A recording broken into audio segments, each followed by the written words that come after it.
তাই আর বেশি কিছু রান্না করতেও ইচ্ছা হয় না। তাই আজকে তোমার সাথে শেয়ার করব মাটনের ঝোল, যেটা হলে আর সাধারণত ভাতের সাথে কিছুই লাগে না। তাই চলো দেখে নিই মাটনের পাতলা ঝোল করতে আমাদের কী কী লাগে। মাটন নিয়েছি 750 গ্রাম। আমি 100 গ্রাম মতো টক দই নিয়েছি। এই টক দই দিয়ে মাটনটা আমি ভালো করে ধুয়ে রেখে দিয়েছি। এর মধ্যে আমি এই 100 গ্রাম টক দইটা দিয়ে দেবো, দিয়ে এটা ভালো করে ম্যারিনেট করে নেবো। টক দই দিয়ে দিয়েছি। এবার আমি এর মধ্যে দেবো সর্ষের তেল।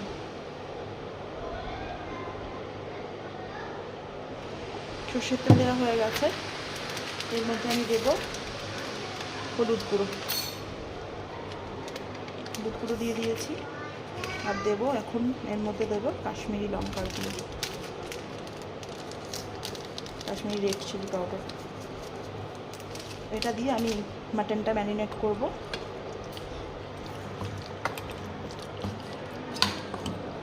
এক হাতে মাটনটা ম্যারিনেট করতে অসুবিধা, যেহেতু ক্যামেরা ধরে করছি আর একটু পরে করছি। এখানে আছে আলু, যেহেতু পাতলা ঝোল এখানে আমি দুটো পেঁপে দিয়েছি, পেঁপের টুকরো। আর আলুগুলো একটু বড় করেই কাটা আছে, যেহেতু মাটনের ঝোল। এখানে পেঁয়াজ লাগবে, টমেটো, আর এখানে আদা রসুন আছে, এটা আমি পেস্ট করে নেব। আমি ভালো করে মাটনটাকে ম্যারিনেট করে নিই। এই ম্যারিনেশনটা আমি আধ ঘন্টার ওপর রেখে দেবো। প্রথমে আমি কড়ার মধ্যে গ্যাসের মধ্যে কড়াটা বসিয়ে দিয়েছি। এবার আমি কড়ার মধ্যে সর্ষের তেল দেবো।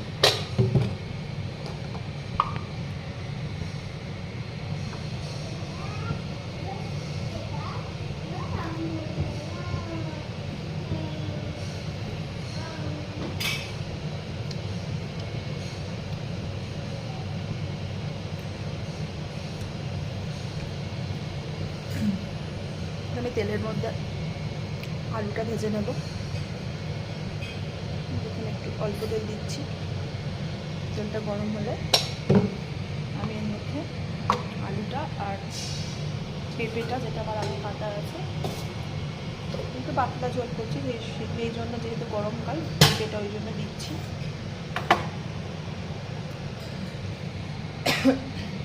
তেলটা গরম হয়ে এসেছে।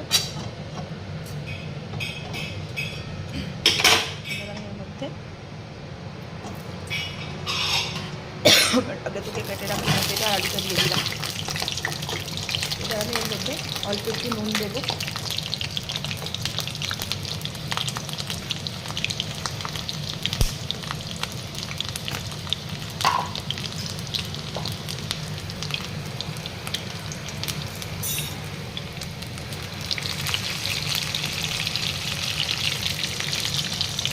হলুদ দেবো।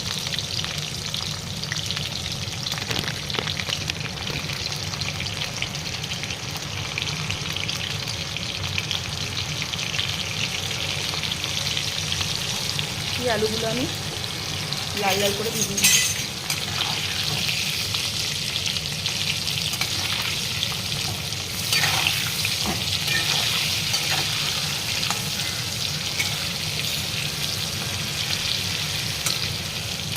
এগুলো আমি আগে লাল করে ভেজে নিই, তারপর দেখাচ্ছি কী করছি।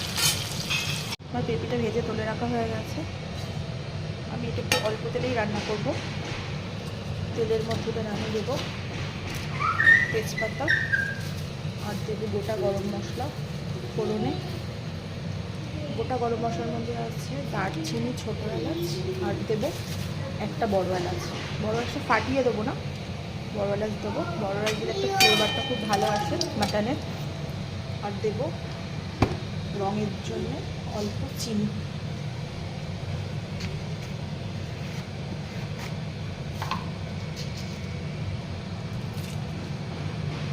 অল্প চিনি দিলাম। এবার যখন ফোড়নটা থেকে খুব সুন্দর একটা গন্ধ বেরোবে, চিনিটাও ক্যারামেলাইজ হয়ে গেছে, এবার আমি এর মধ্যে দিয়ে দেবো আগে থেকে কুচিয়ে রাখা পেঁয়াজ। পেঁয়াজটা দিয়ে দেবো।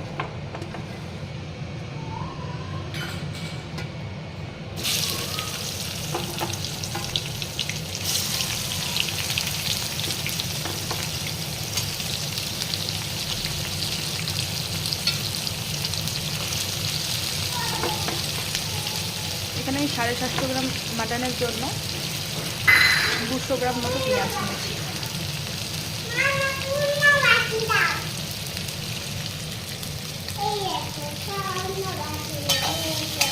পেঁয়াজটাকে ভালো করে ফ্রাই করে নেব।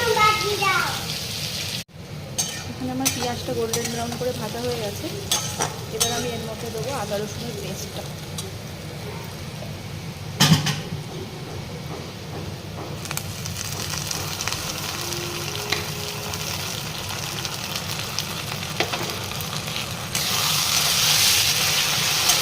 পেস্টটা দিয়ে এখানে ভালো করে কষাবো।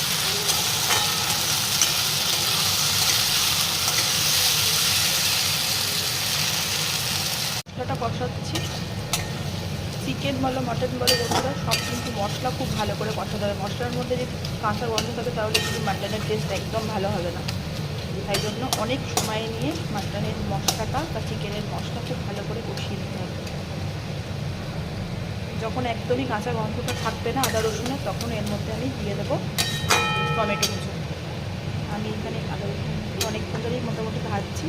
তো আমি এর মধ্যে দিয়ে দিলাম টমেটো কুচি, দিয়ে এটা আরও অনেকক্ষণ আমি কষাবো। কষানো হয়ে গেছে। এবার আমি এর মধ্যে দেবো লঙ্কার গুঁড়ো, হলুদ গুঁড়ো। সাধারণত মাটনে আমি জিরের মধ্যে এইগুলো দেওয়া পছন্দ করি না, কারণ মাটনের নিজস্ব একটা ফ্লেভার থাকে, সেই ফ্লেভারটা ডমিনেট হয়ে যায়। এই কারণে মাটন করলে বন্ধুরা তোমরা ধনে গুঁড়ো, জিরে গুঁড়োটা অ্যাভয়েড করে চলবে। এর মধ্যে এবার দেবো হলুদ গুঁড়ো।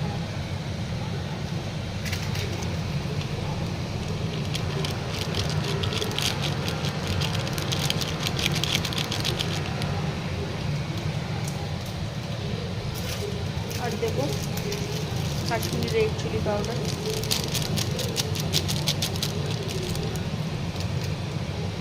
দেবো এমনি রেড চিলি পাউডার। এটা ভালো করে কষাবো।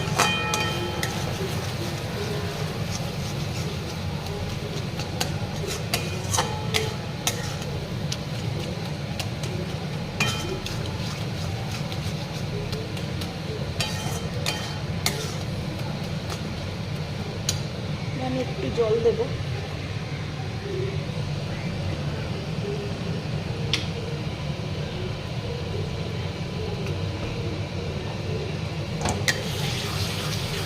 মশলাগুলো যদি ধরে যায়, তাই জল দিয়ে দেবো। এটাকেও আমি মিনিট 5 মতো কষাবো। অবশ্যই ফ্লেমটাকে medium to low to medium রাখতে হবে।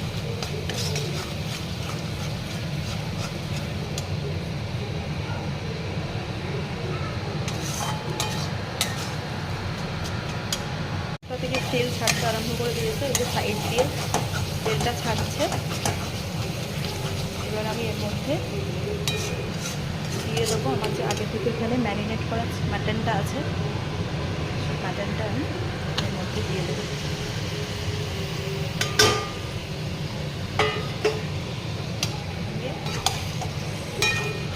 মাটনটাকে আমি কষাবো। এই অবস্থায় আমি দিয়ে দেবো পরিমাণ মতো লবণ।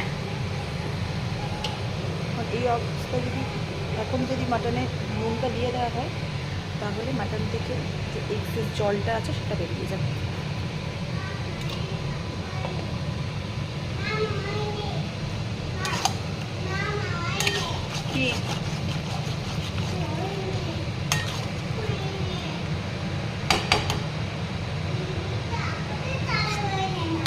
কি হয়েছে?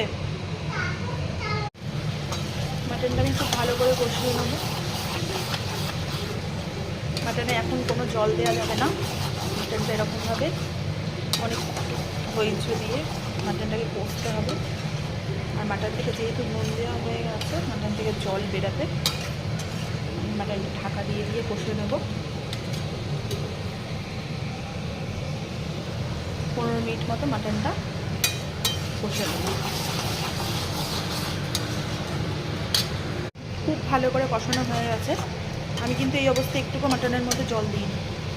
এবার আমি এই মাটনটা প্রেশার কুকারে দিয়ে দেবো। মাটনটা যেহেতু আমি ম্যারিনেট করে রেখেছিলাম, এখনই হাড় থেকে মাংস ছেড়ে যাচ্ছে, তাই আমি একবারে মাংস আর আলু দুটো একসাথে দিয়ে প্রেশার কুকারে বসিয়ে দেবো আর একটা সিটি দেবো। প্রেশার কুকারে ঢেলে নিয়েছি। এবার আমি এর মধ্যে আলুটা দিয়ে দেবো, থেকে আর আলুটা এটা ভেজে রেখেছিলাম দিয়ে দেবো। আর আমি এই কড়াইয়ের মধ্যে মাটনটা করেছিলাম, এর মধ্যে জল দিয়ে নিয়েছি, জলটা গরম করে নিয়েছি। এই জলটাই আমি মাটনের মধ্যে দিয়ে দেবো, যেহেতু এর মধ্যে অনেক মশলা ছিল তাই জল দিয়ে দিয়েছি। আমার মনে হলো নুনটা একটু কম হবে, যেহেতু ঝোল, ওই জন্য আমি একটু লবণ দিয়ে দিলাম। এবার আমি এটা সিটিটা এঁটে একটা সিটি দেবো, দিয়ে এটা বসিয়ে রেখে দেবো। এটা এখন খুলবো না। ঠিক করে গেছি, এর মধ্যে গরম মশলা দেবো, শাহি গরম মশলা দিয়ে মটনটাকে একটু নাড়িয়ে দেবো।